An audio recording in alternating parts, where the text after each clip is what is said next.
খুবই মন খারাপ, যেহেতু রাত 1টার সময় উঠে যেতে হচ্ছে। আরও একটার জন্য মন খারাপ যে কিছু জিনিস আসবে আসবে সেটা মনে হয়, আর কিছু জিনিস চলে গেলে তার একটা খুব মন খারাপ।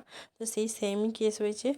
তো এখন বাজে রাত 1টা, এখন আমরা যাচ্ছি হাওড়া স্টেশনে। আর বারবার কেন হাওড়া স্টেশনে যেতে হয়, পুরো ভিডিওটা সঙ্গে থাকলেই বুঝতে পারবে যে কেন যেতে হয় আমাদের। এই দেখুন এখন বাজে 4:30, আমরা পৌঁছে গেছি হাওড়া স্টেশনে। তো আমাদের গাড়ি দাঁড়িয়ে আছে। তো এখন ভেতরে ঢোকা যায় হাওড়া স্টেশনে, টিকিট কাটতে হবে যেহেতু।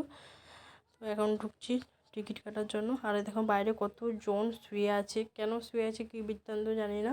আর আমরা যখন টিকিট কেটে আসছি তখন আমাদের একজন আঙ্কেল বলছিল যে আমার 6টার ট্রেন ছিল, এখন দেখাচ্ছে লেট 11টার ট্রেন। তাহলে সেই মানুষটা কী করবে এটা ভাবো।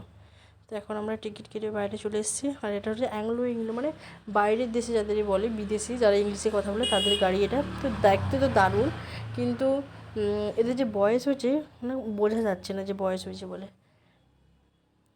কত সুন্দর দেখো, সব ইংলিশে কথা বলছে, আমাদের বেশ দারুণ লাগছে। আমাদের দাঁড়িয়ে দাঁড়িয়ে ভিডিও করছে আর আমাকে দেখতেছে, কিন্তু কী বলছে আমি কিছু বুঝতে পারছি না। সব এখন হাওড়া স্টেশনটাও ঘুরতে ঘুরতে এসেছিলো আমাদের এদিকে। আর ওই 8টার সময় দেখিয়েছিলাম হাওড়া স্টেশন, আর এখন বাজে ভোর 5টা। দেখো হাওড়া স্টেশনটা ওই দিকে এখনও চাঁদ আছে, আর এইদিকে এখন সূর্য উঠতেছে। ভিউটা দেখো, দুই দিকের ভিউ দারুণ না। তো এখন আমরা চলে এসেছি আমাদের ট্রেন। তো ট্রেনে উঠতে হবে। তো কে উঠছে না উঠছে সেটা তো ওখানকে কইব। তো এখন উঠছে আমাদের দাদা, যেহেতু আমার দাদা ডিফেন্সে কাজ করে। তো ট্রেন ছেড়ে দিল, ট্রেন চলে গেল দাদা। তো টাটা, আবার অপেক্ষা শুরু।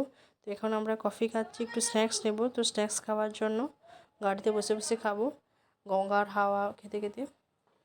দেখো এখন বাজে 6টা, আর ওই দিকে ভিউটা দেখো। দেখো গঙ্গার হাওয়া খেতে খেতে এখন বাড়ি যাচ্ছি গাড়িতে বসে, মানে পাটা মেলিয়ে, কারণ যেহেতু আমাদের বুকিং করা গাড়ি না, বাপের সম্পত্তি বেশি। এখন খেতে যাই, টাটা সবাইকে।